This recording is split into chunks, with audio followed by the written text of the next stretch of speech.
If you lived in the 4th century BC, absolutely no living soul doubted the eternal reign of the Achaemenid Persian Empire.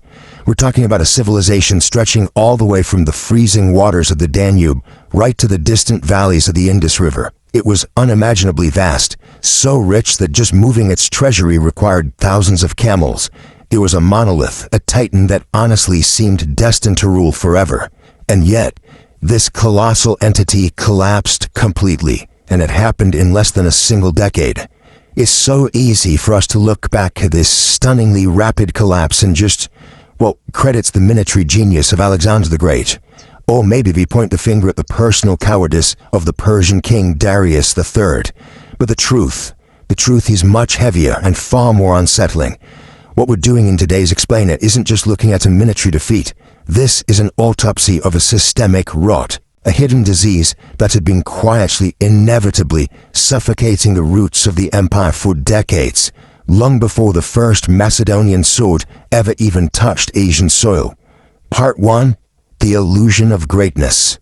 Administrative perfection as a trap. Okay, let's dive into this. Looking from the outside in, the Persian Empire appeared to be the absolute pinnacle of administrative perfection. I mean, they possessed the magnificent royal road, stretching over 2,000 kilometers, allowing riders to relay messages from the frontier to the capital in just 9 days. It was an absolute marvel of the ancient world. Every grain of wheat, every transaction of millions of subjects, it all seemed meticulously recorded by this diligent bureaucracy. It was a world of brilliant, gleaming illusion. But the reality behind that illusion, it was actually found in the dirt. And this brilliantly illustrates what was really going on. When archaeologists excavated the ruins of Persepolis, they found thousands of these clay records. They detail absolute, suffocating state control, right down to the tiniest fractions of food given to stoneworkers. Now, the elites, they believe this control was their greatest shield. But administrative perfection can actually be a trap. It acted like a suit of heavy iron armor. Sure, it protected the empire from minor, everyday scratches, but it completely paralyzed it. It made the state way too heavy and rigid to pivot when a lethal spear was thrust directly at its heart. And this kind of rigid isolation, it created a massive cognitive bubble around the royal court. They viewed the entire world strictly through the lens of their own divine rituals. Which brings us to one of history's great mysteries, one that hangs heavily over the ruins of this empire. Why did Darius III, a man commanding the largest army on earth, make the catastrophic decision to flee at the Battle of Gaugamela? Was it truly just a moment of personal cowardice, or was it a fatal, hidden flaw locked deep within the very structure of Persian power? Part 2. The hidden financial rot, the disease of sterile accumulation. To really understand the depth of this rot, we need to step away from the battlefield for a moment and descend into the dark, silent royal vaults of Susa. Because contrary to the myth that they just ran out of resources, the Persian Empire did not fall because it lacked wealth. It fell because of a self-destructive financial mechanism, a disease of sterile accumulation. When Alexander finally captured the capitals of Susa and Persepolis, historical records and archaeological evidence reveal a staggering discovery. He found over 50,000 talents of silver and gold. To put that into perspective, that is an incomprehensible fortune. But here's the catch. It wasn't circulating coinage. It was just sitting there in the form of raw, unminted, sterile blocks. The Achaemenid kings enforced these crushing taxes, but instead of minting that wealth to stimulate trade, they just melted it into heavy blocks and locked it away in the dark indefinitely. This hoarding, it was a frozen lifeline. By locking away all that gold and silver, the royal court essentially drained all financial liquidity right out of the provinces. It's like a heart hoarding all the body's blood, while the limbs just slowly freeze to death. The provinces were plunged into a silent, brutal depression. Everyday citizens had literally no means of exchange. This forced them to borrow at extortionate, ruinous rates simply to pay their taxes to a distant, swollen treasury. And as you might guess, this economic starvation bred deep disloyalty. When Alexander's forces crossed into Asia, they weren't facing a united nation. They faced a collection of self-interested elites. The Persian commander of the Greek mercenaries, a man named Memnon of Rhodes, he proposed a brilliant, totally logical military plan, a scorched earth strategy: burn the crops, destroy the stores, and starve the invading Macedonian army right at the border. It would have crippled Alexander. And yet, the Persian elites vehemently rejected this plan, choosing to fight a doomed open battle instead. Why on earth would they do that? Part 3. The collapse of trust, when ordinary people lose faith. Before we answer the dark truth of that betrayal, we have to shift our gaze away from the elites and onto the exhausted, ordinary citizens of the empire. Because to truly understand the twilight of a civilization, you can't just look at military maps. You have to look into the lives of the people abandoned in the shadows of collapse. As the invasion loomed, the invisible glue of society, basic trust, had already evaporated. You can actually see this brilliantly captured in the archaeological layers of ordinary towns like Gordium. Researchers found jars of silver coins, the royal daric, hastily buried beneath the dirt floors of mud brick homes. Now the daric was the supreme symbol of state protection and authority, but in those final days, the people completely abandoned it. The markets just emptied out. Ordinary families chose instead to hoard grain, olive oil, and salt.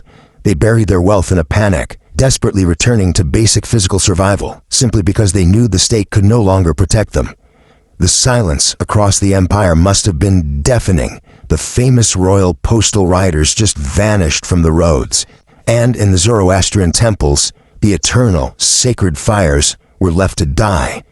When the fleeing priests abandoned the flames that had burned continuously for centuries, it wasn't just a physical loss. To the ordinary people watching those embers fade, it meant the god of light, Ahura Mazda, had turned his face away. The gods themselves had abandoned them. But the people were abandoned, not just by their gods, but by their leaders. Let's return to that mystery we brought up earlier. Why exactly did the elites reject the scorched earth strategy? Well, land records from Asia Minor reveal a chilling reality. The rich agricultural lands didn't belong to the peasants. They belonged to the massive private estates of the regional governors. And many of those governors had heavily mortgaged their estates to Greek financiers. If they burned the land, they would destroy their own private wealth and face complete financial ruin. So, they chose to protect their own mortgaged estates, betraying the survival of the empire out of pure, fatal financial selfishness. And this brings us right back to Darius at Gaugamela. If you look at the famous Pompey-Alexander mosaic, it shows the exact moment the king's chariot driver is speared and the horses panic. The royal chariot you see wasn't just a vehicle for the battlefield. It was a mobile theocratic institution. Persian law dictated the emperor absolutely must stand firm upon it to maintain the cosmic balance of the universe. So when the chariot faltered and that symbol broke, Darius literally had to retreat, or the entire theocratic illusion of his power would instantly shatter before his army. It was a rigid system that allowed for zero adaptability when faced with the brutal reality of war. Part 4. The modern mirror. The danger of empty symbols. You know, history rarely repeats every single detail, but powerful societies often struggle blindly through their own decay, completely unaware of it until the very end.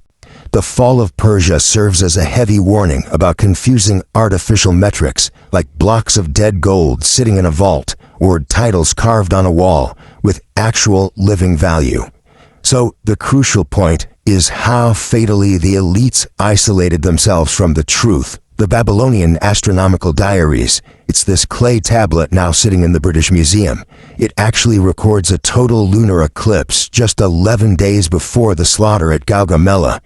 And instead of listening to military scouts about Alexander's marching speed, the Persian royal priests spent those critical days performing elaborate rituals to interpret the eclipse and soothe the king's anxiety. They consciously chose the comfort of their spiritual illusions over confronting the cold, hard reality of an approaching army. Perhaps the most haunting epitaph of this entire era comes from a small clay tablet found in the tomb of a Babylonian royal treasurer. It was just a hasty private letter to his son. It reads, "In this court, people no longer speak the language of wheat and beeswax. They only speak the language of praises painted on parchment. When the emperor no longer smells damp earth after the rain, but only expensive incense in a closed room, The dynasty is already dead before the enemy touches the gates. He ended the letter by advising his son to trade all his silver for oil and salt. The twilight of the Persian Empire. It isn't just a story of ancient military tactics. It's a testament to the tragic disconnect between the ruling class, obsessed with paper wealth, and the exhausted reality of the society that's actually holding them up. A civilization can have the longest roads, the deepest vaults, the most intricate administration in the world, but if it severs its connection to the daily reality of ordinary people, it turns to dust. Empires rarely fall because they are physically weak. They fall because they simply stop looking at the truth, leaving us to wonder, what illusions are we refusing to look at today?